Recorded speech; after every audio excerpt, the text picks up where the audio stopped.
Парламент Киргизии соглашение уже ратифицировал. Уважаемые депутаты, прошу поддержать.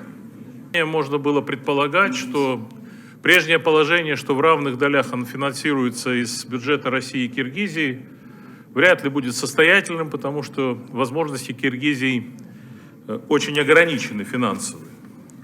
Я призываю вас проголосовать за ратификацию этого соглашения.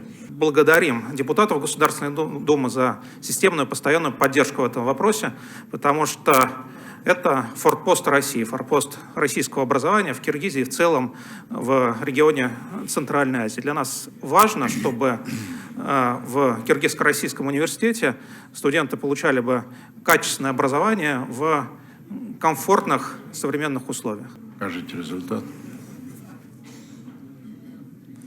Принимается.